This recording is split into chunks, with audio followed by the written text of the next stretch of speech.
এইটো যে টেষ্টি কিচেনলৈ স্বাগত জনাই আজি ৰেচিপি লৈ আহিছো ডোসাৰ বেটাৰটো কেনেকৈ প্ৰস্তুত কৰিব পাৰি। এয়া ভাতৰ চাউল আৰৈ চাউল যেটো ভাতৰ চাউলটো এয়া 2 বাটি লৈছো। এয়া মাটিমাহ আধা বাটি লৈছো, ধোৱা মাটিমাহটোই মই লৈছো। তাৰপিছত বুটৰ দালি এয়া বাটিটোৰ 4 ভাগৰ এভাগ লৈছো। কেইটামান চিৰা লৈছো আৰু এচামুচ এয়া মিঠি গুটি লৈছো। এতিয়া এটো কি কৰিম, মই এটা বাটিত এটা বাচনত এয়া চাউলখিনি চাউল 2 বাটি, তাৰপিছতে এয়া মাটি দালিখিনি একেলগে পেলাই দিছো। তাৰপিছতে বুটৰ দালিখিনি একেলগে ইয়াতে পেলাই দিলো।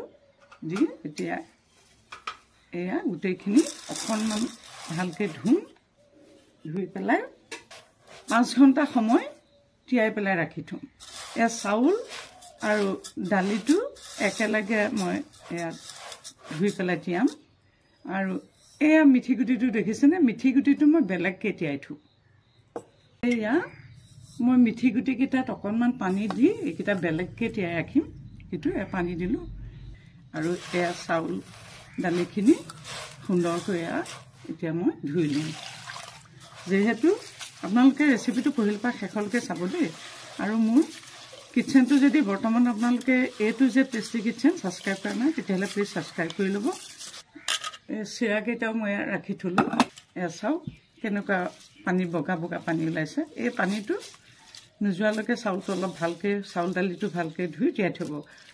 আৰু হেৰিয়ত যেহেতু ডোসাত মণ্ডটোৱে মেইন বস্তু, গতিকে এইটো সুন্দৰকৈ পহিলা বনাই ল'ব লাগিব। ইতিমধ্যে এইটো চাউলটো ধোৱা হৈ গৈছে। এতিয়া ইয়াতে মই কোমলাৰ জোখাৰে মই পানী দিম। দি পেলাই মই এতিয়া 5 ঘণ্টা ঢাকি ৰাখি থৈ দিম। 5 ঘণ্টাৰ পিছত এতিয়া চাউলটো মই লাহেকৈ ইয়ালৈ টুকাই তুলি ল'ম। চাউলটো ইয়াত টুকি ল'ম।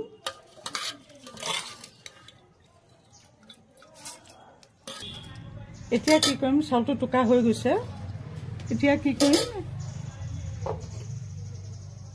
গ্ৰাইণ্ড মেচিনটো আনিম আৰু তাতে এয়া মিঠি গুটিটো যে তিয়াই থৈছিলোঁ, মিঠি গুটিৰ পানীটো মই ইয়াতে পেলাই দিম। মিঠি গুটিৰ পানীটো মই তেতিয়া একেলগে এটা কাৰণে দিয়া নাই, ইয়াৰ পানীটো অলপ ৰঙা হয়, তেতিয়া ইয়াৰ ডোসাৰ কালাৰটো বেলেগ হ'ব পাৰে, সেইটো কাৰণে এতিয়া এইখিনিও ইয়াতে দি দিম।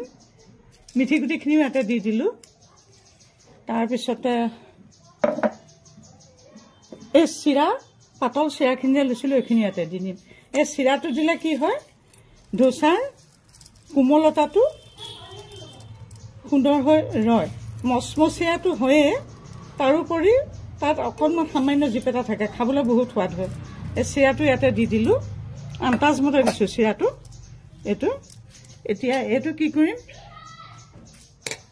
গ্ৰাইণ্ড মেচিনত লৈ এইটো চাওক এয়া গ্ৰাইণ্ড মেচিনত ল'লোঁ। লৈ পেলাই চাউলকেইটা পিছা যোৱাৰ জোখাৰে অকণমান পানী দি এইকণ মই এতিয়া পিচিম। এই গোটেইখিনি মই তেনেকৈ অকণমান পানী দি গোটেইখিনি পেষ্ট কৰি ল'ম এতিয়া গ্ৰাইণ্ড মেচিনত। ইতিমধ্যে ডোসাৰ এয়া বেটাৰটো প্ৰস্তুত হৈ গ'ল। সুন্দৰকৈ বেটাৰটো প্ৰস্তুত হৈ গৈছে চাওক। এতিয়া মই কি কৰিম চাওক, এটা কণ্টেইনাৰ আনিম, এয়াৰ টাইট কণ্টেইনাৰ। এই কণ্টেইনাৰটোতে মই এইখিনি এতিয়া ঢালিম। কিন্তু আপোনালোকে এইটো মন কৰিব, ডোটো বা বেটাৰখিনি যিমান থাকে তাতকৈ কণ্টেইনাৰটো বহুতখিনি ডাঙৰ হ'ব লাগে, কিয়নো এইটো ফুলিব। গতিকে এতিয়া মই এইখিনি ইয়াতে ঢালি দিম। ইয়াত কিন্তু নিমখ বা একোৱেই দিয়া নাই, কেৱল চাউলখিনি গোটেই মণ্ডটো পেষ্ট কৰিহে লৈছোঁ দেই বেটাৰটোৰ কাৰণে। গতিকে এইটো হৈ গ'ল। এতিয়া মই কি কৰিম, এইটো লাহেকৈ এইটো টাইটকৈ বন্ধ কৰি দিম। দি পেলাই এইটো ৰাতিটো এনেকৈ ৰাখি থৈ দিম। 12 ঘণ্টাৰ পিছত ইতিমধ্যে চাওক এই ডোসাৰ বেটাৰটো কি সুন্দৰকৈ প্ৰস্তুত হৈ গৈছে। এয়া চাওকচোন, এয়া চাওক কি সুন্দৰ, একদম ওপৰত কি সুন্দৰকৈ উঠিছে আৰু আধাতকৈ বেছি ফুলিছে বস্তুটো। আধাতকৈ বেছি ফুলিছে। কি সুন্দৰকৈ ইয়াত বেটাৰটো প্ৰস্তুত হৈ গৈছে ডোছা। গতিকে আপোনালোকে এনেকৈ বেটাৰটো পহিলা বনাই ল'ব। বনাই লৈ আপোনালোকে সুন্দৰকৈ এয়া ডোছা বনাই খাব। মই ডোছাৰ অনেক আইটেম আগতে এই বেটাৰটো বনাই আপোনালোকক দেখাইছোঁ। আপোনালোকে এনেধৰণে বনাই খাব। মই ডোছাৰ বিভিন্ন আইটেম লৈ আহোঁ, গতিকে আপোনালোকে পিছৰ ৰেচিপিত সেইবোৰ দেখা পাব। গতিকে আপোনালোকে মোৰ চেনেলটো চাব, ছাবস্ক্ৰাইব কৰিব। কি সুন্দৰ দেখিছেনে, কি সুন্দৰ হৈছে। এতিয়া মই কি কৰিম, এতিয়া মই লগাখিনি মোৰ কাৰণে এতিয়া বনাবৰ কাৰণে ৰেচিপিটো ৰাখি থ'ম। আধাতকৈ বেছি ফুলিছে, ৰেচিপিটোৰ কাৰণে ৰাখি থ'ম।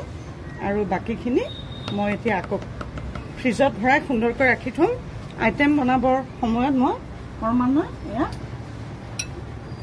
আনি ব্যৱহাৰ কৰিম। আপোনালোকেও তেনেকৈ ব্যৱহাৰ কৰিব। চাওকচোন কি সুন্দৰকৈ বেটাৰটো প্ৰস্তুত হৈ গৈছে।